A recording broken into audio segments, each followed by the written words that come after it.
So, good morning, friends. I good morning to you, and this is MA Previous English Literature, Paper 2, and today we take up a new poem, that is The Good Morrow. So, here this is a poem written by John Donne, and Good Morrow here uh, refers to uh, good morning, is a common salutation, which is, the good morning, good evening, just as I said you, good morning, students. So, this is a very common salutation which is usually exchanged when we awaken in the morning, right? So, this is the literal meaning of the title of the poem, but here it is highly suggestive, spiritual, and highly meaningful. This is a good morning to the waking souls. This is good morning to the waking minds. And this is a sort of self realization, self revelation. And what type of realization this is? This is that realization that now the lover and the beloved have come to learn that what they did till they meet each other. Now they divide their lives into two parts. The first part, when they were all absorbed in petty pleasures of life, meaningless pleasures of life, the carnal pleasures of life. And the second, and that is important part of their life, is when they have met each other and they have realized that both are made for each other, and this love will transport them into supernatural human beings or into divine human beings. So it refers to, the title of the poem refers to spiritual awakening. When the poet awakens, when the poet awakens to the all absorbing of his love. Now, this is realization.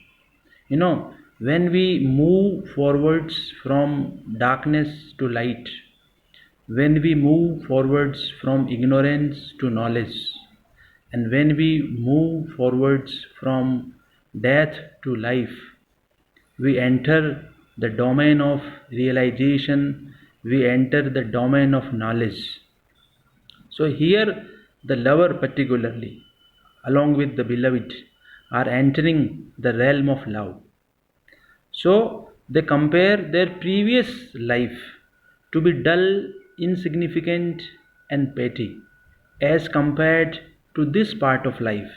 So, the moment they realize, they bid farewell that part of life, and they do this salutation to their souls which are now awakened. So they speak good morning to our waking souls. They welcome this new life and they repent for the previous one. This is the theme of the poem. So, as we have stated earlier, friends, that Donne's poems could be divided into three parts. The first category, where we find contempt and rejection for womankind, for entire race of women, and the second category, where the happy wedded love is celebrated, right? And the third category is of platonic love, where the lover and the beloved are that much refined, they are that much spiritual in their approach and outlook in the love relationship, that they reach the state of canonization. They reach that stage where all divisions are destroyed, all barriers are destroyed, right? All sense of I and me is destroyed and diluted, and they become one. So this poem may fall under the third category, that is the platonic love. So friends, the poem opens in the abrupt colloquial manner in which all metaphysical all metaphysical poems generally uh, generally begin. So the first stanza describes the contrast between the first stanza describes the contrast between a life without love and a life all absorbing passionate love. This is, as I have stated you earlier, that the poem has two parts. Uh, these two parts are related to life. The first one is that life which is without love, and the next life all absorbing passionate love. In the subsequent stanza, it is pointed out that the world of love is as spacious and as good as the physical world. The poem is remarkable for its logic and argument, concentration, and the poet's advocacy. The poem has been, since it is a metaphysical poetry, it is a metaphysical poem. So the way the poet argues, you know, the argumentation of all these metaphysical poets has been superb, because no one can deny the arguments raised by the poet, right? As we have seen the argument or the imagery of compass in our previous poem, The Valediction Forbidding Morning, that the two lovers are compared to two legs of a compass. The movement of the lover is compared to the movement of a compass. Movement of the lover to the movement of the earth, to the movement of the heavenly bodies situated remotely in sphere in space, right? And the most important example of such imagery is found in the flea, where the flea is compared to the marital bed, to the marital church, or to all conjugal pleasures which are celebrated in marital life. So there are so many such imagery available in the sun rising, in Go and Catch a Falling Star. So the arguments, the way they are taken up, the way they are presented, has been that much scientific, peculiar, that no one can deny. As a thinker, we cannot deny such poetical devices. Since poetry has been with all such literary devices, without the use of devices, without the use of similes and metaphors, without the use of hyperboles and alliteration, right? Without the use of all such things, poetry cannot sustain, and poetry cannot bring out that sense of, aesthetic approach. What is aesthetic? Aesthetic is which may bring out pleasure, which may bring out appeal on the part of the reader, on the part of the writer.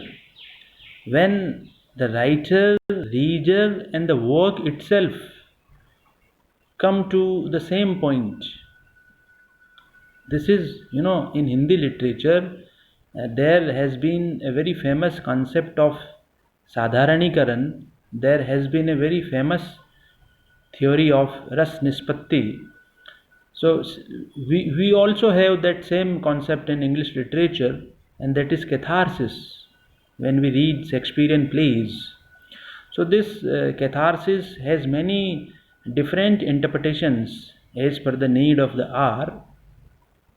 So when the reader when the writer and when the work itself get mingled, when there remains no division between all these three uh, things, then there is created something which is called aesthetics, which is called rasa, as per theory of rasa.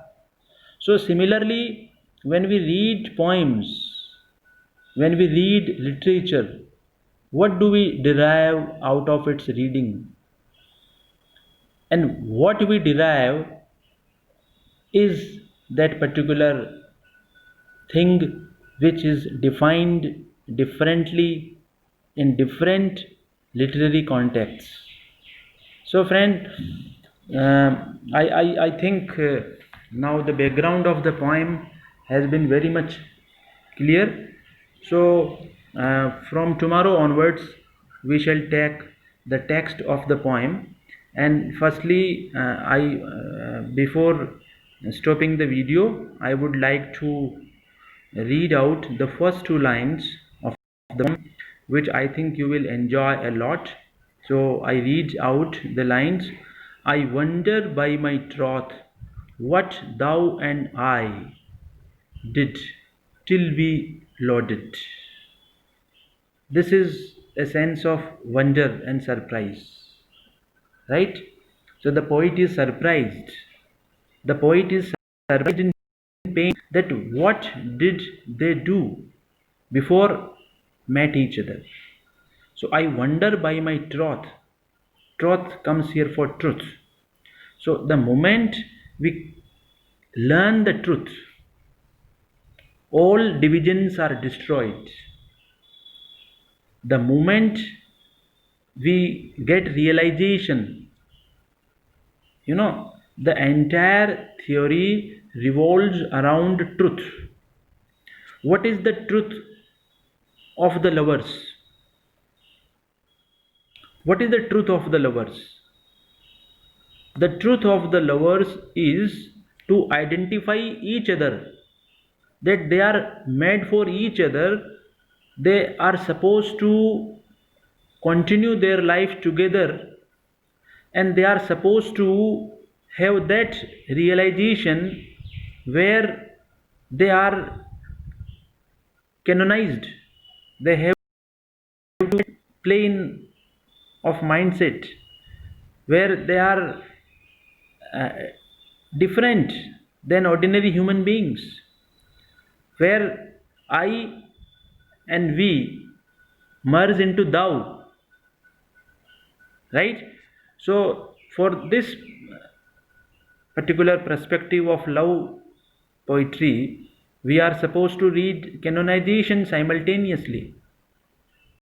In the poem, the lover says to the beloved or to the world, call us what you will, we are made such by love.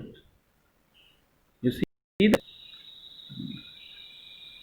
declaration form.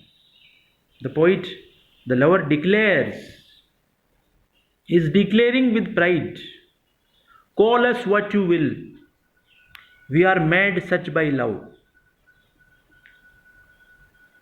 You see, this is declaration. Whatever you call us, the lover, the insane, the abnormal, the lovers are never cherished in society. Right? So call us what you will. मायरे लियो मैं तो बजनता ढोल, कोई कहे कारो कोई कहे गोरो, लियो मैं बजनता ढोल. Mira declares in one of his divorce verses. This is declaration, friends. And when we declare openly, when can we declare openly? When there is no fear. And it is love which destructs all fear. So I think now we have to stop the video. Thank you friends. Thank you very much.